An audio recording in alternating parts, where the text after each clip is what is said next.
Good morning. মহুয়া ট্রাভেলগের একটা সম্পূর্ণ নতুন ব্লগে আপনাদের সবাইকে স্বাগত জানাচ্ছি। শুভ নবমী সবাইকে। আজকে বুধবার, 1 তারিখ, 1 অক্টোবর। এখন বাজে মোটামুটি 8:30 মতো বাজে। আমরা একদম রেডি হয়ে বসে আছি কখন আমাদের গাড়ি আসবে। আজকে আমাদের 7 পয়েন্টের ঘোরার কথা।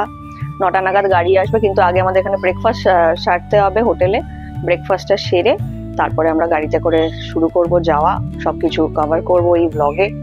আমরা যে হোটেলটায় আছি, হোটেল নয় রিসর্ট বলা যায়, রিসর্টটার নাম হচ্ছে এডিবি ক্যানভাস রিসর্ট। এটা গরুমারার যে সাফারি টিকিট কাউন্টার, সেই কাউন্টার থেকে 200 মিটারের দূরত্বে হাঁটা পথে। তো আসুন আপনাদের সকলকে রিসর্টের ট্যুরটা করাই। এইটা হচ্ছে গেট। ওই যে রোড, মানে রোডের একদম ওপরেই বলা যায় আমাদের রিসর্টটা। এটা দিয়ে আপনি সোজা আসছেন, এসে এই রাস্তা ধরে এসে প্রথমেই এখানে যেটা দেখার, যেটা আকর্ষণীয়, সেটা হচ্ছে এই মন্দিরটা। খুব সুন্দর এখানে মন্দির বানানো আছে মায়ের, পুজো টুজোও হয়। প্রচুর গাড়ি এখানে পার্কিং করা আছে, পার্কিং লন এখানে বিশাল বড়। আচ্ছা, এটা হচ্ছে রিসেপশন এনাদের। এখানে এসে মানে সমস্ত ডিটেলিং সবকিছু এখানে করা হয়। এটা রিসেপশন। প্রপার্টিটা কিন্তু বিশাল বড়, মানে ছড়িয়ে ছিটিয়ে আছে, কিন্তু খুব বড় প্রপার্টি। আচ্ছা, এগুলো ছোট ছোট কটেজ, কিন্তু জানি না আমি ভাড়া দেওয়া হয় না। যেমন এটা তো দেওয়া হয় না, দেখেই বোঝা যাচ্ছে। এই একটা কটেজ আছে, এটা কিন্তু ভাড়া দেওয়া হয়, এখানে লোকজন আছে। এটার কস্টিং কি এক্স্যাক্টলি আমি জানি না। আচ্ছা, এখানে কিন্তু 2টো সুইমিং পুল আছে, 3টে বলা যায়। একটা বাচ্চাদের, 2টো বড়দের। এখানেও একটা আছে, বাট এটা জলের হয়তো কোনো প্রবলেম আছে বা নোংরা কিছু হবে, এটা কেউ ইউজ করছে না। সামনের যে বড় সুইমিং পুলটা, ওটা ইউজ করা হচ্ছে। আচ্ছা, যদি আপনি ফ্যামিলি নিয়ে আসতে চান, মানে আপনার সাথে বাচ্চা আছে, তাহলে কিন্তু তাদের খুব ভালোভাবে এন্টারটেন হবে। কারণ এই যে এখানে দেখতে পাচ্ছেন, এখানে এই ছোট ছোট বাচ্চাদের দোলনাগুলো রয়েছে, এগুলোতে সারাদিন কেটে যাবে আর কি। আর সব থেকে ইন্টারেস্টিং হচ্ছে এই জায়গাটা। এখানে 7 থেকে 8টা, কালকে আমরা গুনেছি 7-8টা খরগোশ আছে, আর প্রচুর পাখিতে ভর্তি। কি পাখি জানো তুমি? ছোট ছোট পাখিতে ভর্তি, আর তার সাথে মাটির তলায় খরগোশরা রয়েছে গর্ত করে করে। আর খুব সুন্দর। এই যে যেমন এই যে একটা, এই যে দেখা যাচ্ছে,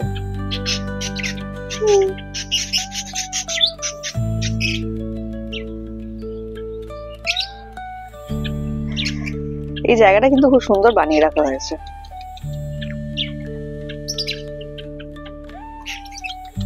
চলো, এখানে আরো 2টো কটেজ আছে। জানি না এগুলো মানে ভেকেট বা এখানে কেউ থাকে কি বৃত্তান্তটা আমি বলতে পারবো না। আচ্ছা, এই লনটা দেখুন, পুরো সবুজ ঘাসে মোড়া লন। সন্ধ্যাবেলা এখানে লাইট জ্বালিয়ে দেয়। এখানে এই যে চেয়ার টেবিল গুলো আছে, এখনো পরিষ্কার হয়নি।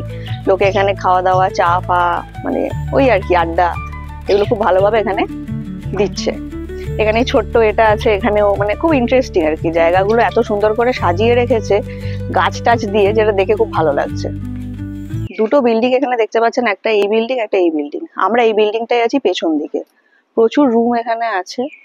তো আর মোটামুটি রুম টুর যেটা দিয়েছিলাম, রুম টুর তো ভালোই, মানে রুম ভালোই, আমাদের কোনো প্রবলেম হয়নি রুমে। শুধু টিকটিকি বাদে রুমে 2-4টে টিকটিকি আছে। জঙ্গল এরিয়া, কিছু করার নেই। আচ্ছা, সুইমিং পুলটা দেখাই, আসুন।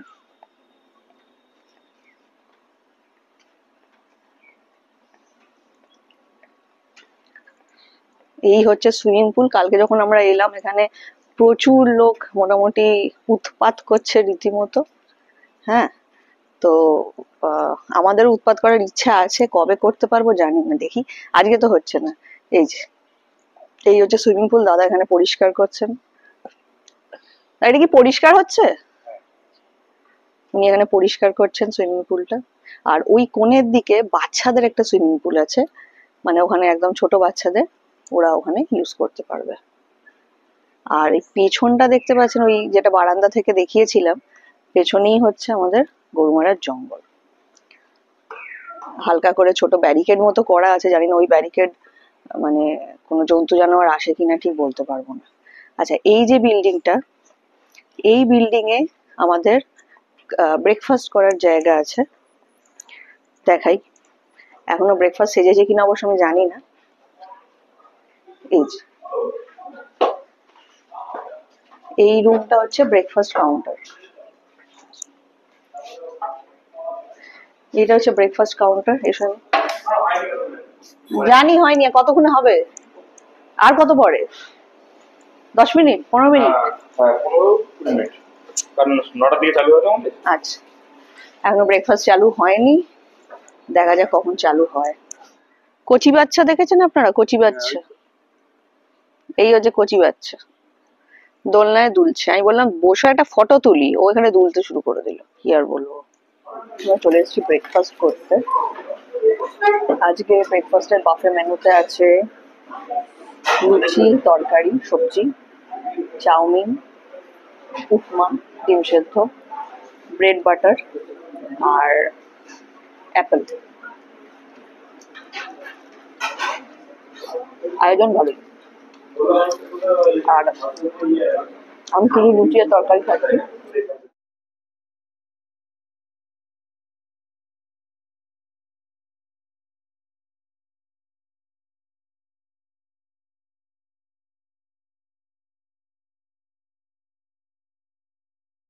আমাদের যাত্রা শুরু হয়ে গেছে। ওয়েদার এত ভালো হয়ে গেছে, এসি চালাতে হচ্ছে না, এসি চালাতে হচ্ছে না। প্রাকৃতিক হাওয়া খেতে খেতে আমরা চলেছি আপাতত ঝালং আর বিন্দুর পথে। কি নাম? মাথা চুলটা। আচ্ছা, এই জায়গাটার নাম হচ্ছে মাথা চুলকা। এটার নাম না, এটার নাম বাতাবাড়ি। মাথা চুলকা এদিকে। আচ্ছা, ভেতর দিকে একটা জায়গা আছে সেটার নাম হচ্ছে মাথা চুলকা। আমরা এখন বাতাবাড়ির উপর দিয়ে যাচ্ছি। আমরা এখন চলেছি চাপড়ামারি জঙ্গলের মাঝখানে। এদিকেও চাপড়ামারি আর এদিকেও চাপড়ামারি। চাপড়ামারি আসার পথে একটা বস্তি দেখলাম, একটা ছোট্ট জনপদ গ্রাম। সেখানে রাত্রিবেলা হাতি ঢুকে আসে, ধান ফান নষ্ট করে দেয়। তো ওখানে দেখলাম একটা ছোট্ট ওয়াচ টাওয়ার টাইপের আছে, উঁচু মতো। সেখানে নাকি কিছুদিন পর থেকে শীতকালে গ্রামের ছেলেরা পাহারা দেবে সারা রাত জেগে, যে হাতি যেন ঢুকে না পড়ে। মানে এগুলো আমাদের ড্রাইভার দাদা আমাদের বলছেন, শুনেও একটা মানে আলাদাই অনুভূতি হচ্ছে। এই যে চাপড়ামারি জঙ্গল দেখাচ্ছি আপনাদের, চাপড়ামারি জঙ্গল এটা এতটাই বড়, এটা মানে আসামের দিকে পুরোপুরি বিস্তৃত, অতটাও মানে অতটাই মানে এতটাই বড় আলটিমেটলি সব জঙ্গল একই, গরুমারা জায়গাগুলোর আলাদা আলাদা জঙ্গলের আলাদা আলাদা নাম আছে। এটার নাম চাপড়ামারি, ওটার নাম গরুমারা, মাঝখানে মাঝখানে ছোট ছোট জনপদ আছে। তুলে নিয়ে চলে যায় মোবাইলটা। বাঁদর নিয়ে গেলে পাওয়া যায়, হাতি নিয়ে গেলে পাওয়া যাবে না। অলরেডি বাঁদর একবার নিয়ে নিয়েছে। এখানে বাঁদর ফাঁদর আছে নাকি? বাঁদর আছে, তবে বাঁদর এখন জঙ্গলে খুব কম, লোকাল বেশি। আমাদের হোটেলে বলছে যে জুতো পুতো ঘরের ভেতর রাখবেন, বাঁদর এসে নাকি নিয়ে যায়। লোকালে বাঁদরের অত্যাচার বেশি, লাটাগুড়ি সাইডটাতে আর কি। জঙ্গলে ছিল। আমরা এখন একটা মারাত্মক বাজে রাস্তা দিয়ে ঝালমার বিদ্যুৎ পথে যাচ্ছি। কিছুটা রাস্তা খারাপ, তারপরে আবার সব ঠিক। চারদিন দেখে বুঝতে পারছেন আশা করি। এবার রাস্তা মনে হচ্ছে ঠিক। হ্যাঁ, মাঝ রাস্তায় ঝেঁপে বৃষ্টি হচ্ছে, রাস্তায় কাজ হচ্ছে, সেই জন্য কিছুটা এরিয়া খুব কষ্টজনক। কাজ হয়ে গেলে ঠিক হয়ে যাবে। বৃষ্টিটা দেখি, এই বৃষ্টিতে কি সাইট সিন করবো, এই বৃষ্টিতে কি সাইট সিন করবো না করবো কিছুই বুঝতে পারছি। এই হচ্ছে অবস্থা, দেখা যাক।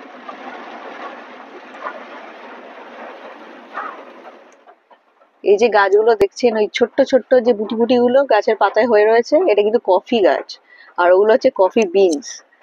এই জঙ্গলের মধ্যে দিয়ে গেলে কত কি যে নতুন নতুন, আমরা গোলমরিচ গাছ দেখলাম, রাবার গাছ তো আমরা কলকাতাতেও দেখেছি, কত কি যে নতুন নতুন জানা যায়। কফি গাছ যে এরকম হয় কোনোদিন দেখিনি, এই প্রথম দেখলাম।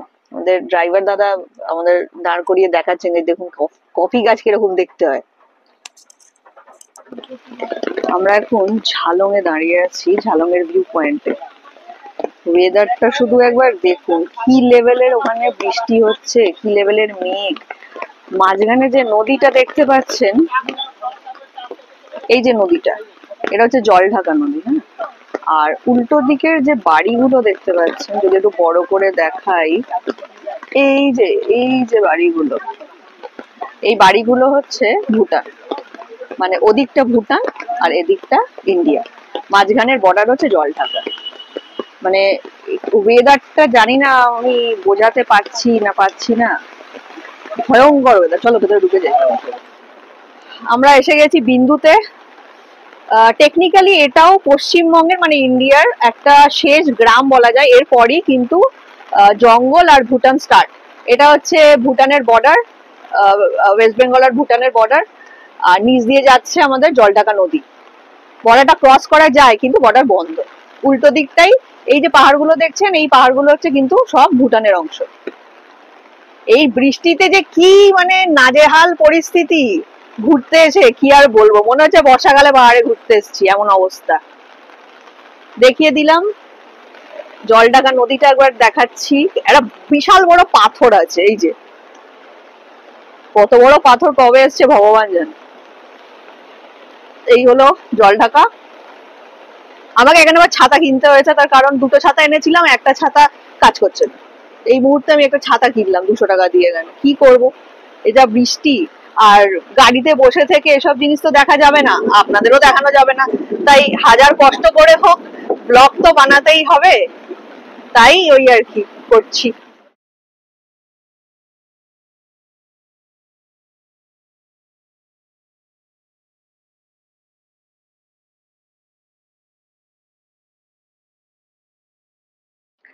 আমরা এই মুহূর্তে দাঁড়িয়ে আছি লালিগোড়াসে।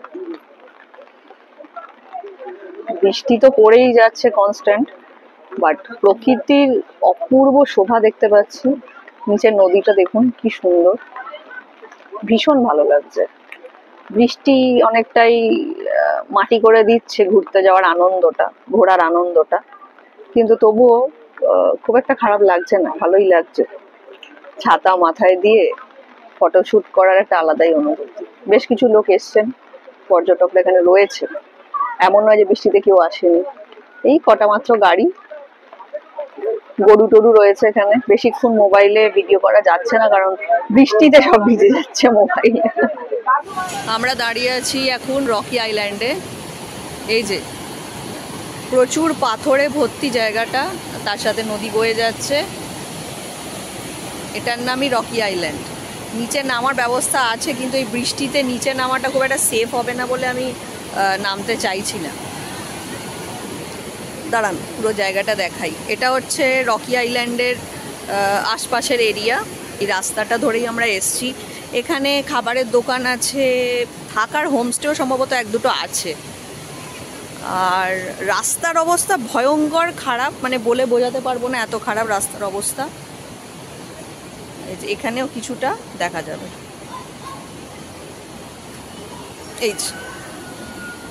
এই জায়গাটার নামই রকি আইল্যান্ড।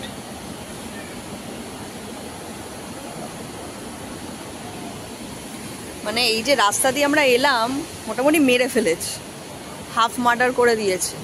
তবে এর মধ্যে একটাই যা দুঃখের খবর, সেটা হলো আমার মাইকটা হাত থেকে পড়ে ভেঙে গেছে। তো আমি জানি না বাকি শ্যুটটা আমি কিভাবে করব, দেখা যাক। মানে কি হলো, লালিগুড়াসে আমরা যখন যেটা দেখালাম আপনাদের, ওটা করে যখন গাড়িতে উঠছি, বৃষ্টি পড়ছে, ছাতাটা বন্ধ করতে গিয়ে আমার মোবাইলটা হাত থেকে ফট করে পড়ে গেল, পড়ে গাড়ির এতে লাগলো, ওই দরজার যে নিচটা ওখানটায় লাগলো, লেগে ওটা পড়ে গেল ভেঙে। তো যার জন্য মাইকটা খারাপ হয়ে গেল। এবার এই মুহূর্তে এখানে মাইক পাওয়া ইম্পসিবল, সেই জন্য আমি জোরে কথা বলে চেষ্টা করছি ম্যানেজ দেওয়ার জন্যে। ইচ্ছা আছে লাটাগুড়িতে গিয়ে দেখবো কোনো যদি ইলেকট্রনিক্সের দোকানপত্র কিছু থাকে, সেখান থেকে একটা মাইক কিনে নেওয়ার আমার ইচ্ছা আছে। দেখা যাক কতটা কি করতে পারি। একটা জায়গায় আমরা দাঁড়িয়ে আছি। এখন আমরা এসছি আমাদের সেকেন্ড লাস্ট স্টপ সান্তালিখোলাতে। সান্তালিখোলাতে একটা স্পেশালিটি আছে যে আপনি নিজের গাড়ি নিয়ে বা ভাড়া গাড়ি নিয়ে যখন সান্তালিখোলা আসবেন, একটা স্পেসিফিক জায়গা অবধি ওরা আপনাকে যেতে দেবে, তারপরে কিন্তু ওরা যেতে দেবে না। ওখানকার মানে এখানকার যে লোকাল ট্রান্সপোর্ট সেটা আপনাকে ইউজ করতে হবে। তো আমরা সেটাই করেছি। এখানে অনেকগুলো লোকাল সাইট সিইং আছে, 1300 টাকা নেয়, নেওড়া ব্রিজ, নেওড়া ড্যাম, হ্যাঁ হ্যান ত্যান অনেক কিছু আছে। তো আমরা আজকে অত দূর যাইনি, যেটা আমি বহু বছর আগে একবার এসেছিলাম সেই জায়গায় আজ আবার এসছি। সান্তালিখোলা থেকে একটু উঁচুতে এটা একটা শিব মন্দির, সান্তালিখোলাতেই এটা। আর এই মন্দিরের একটা বিশেষত্ব আছে, সেই বিশেষত্বটা আমি আপনাদের দেখাতে চাই। এই গাছটা দেখছেন আপনারা, এই যে এই গাছটা হচ্ছে রুদ্রাক্ষের গাছ। বিশ্বাস হচ্ছে না তো?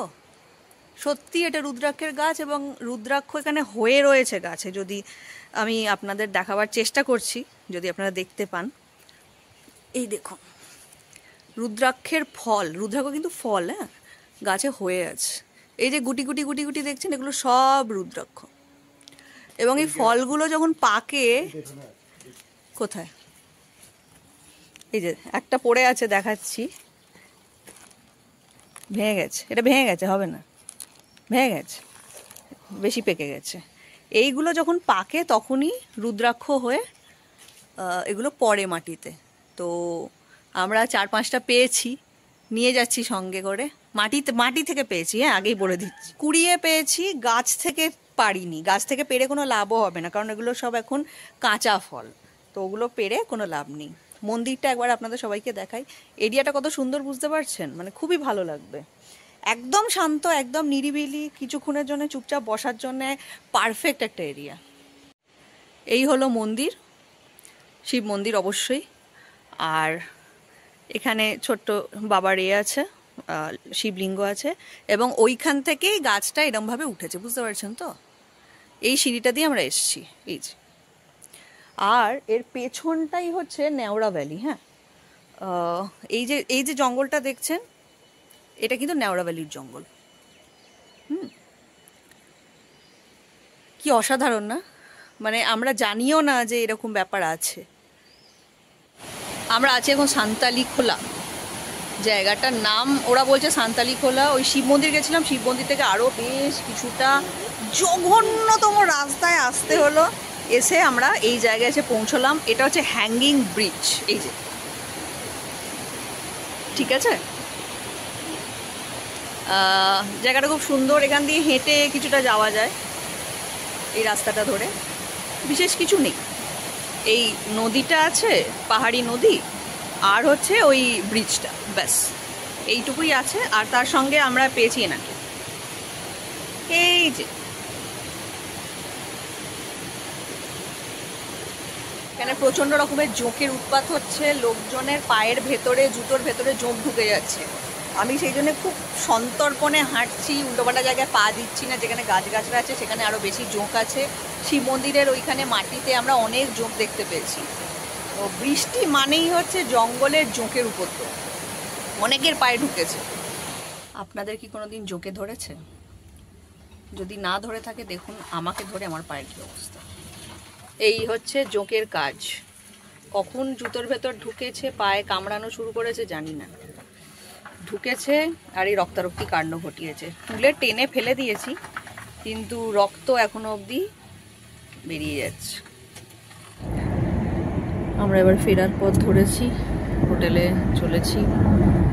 জঙ্গলে অন্ধকার নেমে আসছে আস্তে আস্তে, স্ট্রিট লাইটটা এখানে নেই। খুব সাবধানে এখন গাড়ি চালানো দরকার এই সময় অন্তত। প্রচুর লোক ফিরছে গাড়িতে করে। আমরা গরুমারার মাঝখান দিয়ে যাচ্ছি, গরুমারা জঙ্গলের মাঝখান দিয়ে। কেমন লাগলো আমাদের আজকের ভিডিও, আজকের ভ্রমণ পর্ব আপনাদের? অবশ্যই জানাবেন কমেন্ট করে। যদি ভিডিওটা ভালো লেগে থাকে তাহলে লাইক, শেয়ার, সাবস্ক্রাইব অবশ্যই করবেন, এবং বেল আইকনটা প্রেস করলে কি হবে, আমরা যখনই নতুন কোনো ভিডিও দেব সেটা সবার আগে আপনারা চেক আউট করতে পারবেন। সবাই ভালো থাকবেন, সবাই সুস্থ থাকবেন। Stay tuned for next part. আমাদের এই চ্যানেলটার পাশে থাকবেন, যাতে নতুন নতুন জায়গা এক্সপ্লোর করে আবার আপনাদের কাছে নিয়ে আসতে পারি, দেখাতে পারি। আর যদি কোনো কিছু ভালো খারাপ লেগে থাকে, যেগুলো ইমপ্রুভ করা যাবে সেগুলো অবশ্যই জানাবেন কমেন্ট করে। ভালো থাকবেন, থ্যাংক ইউ।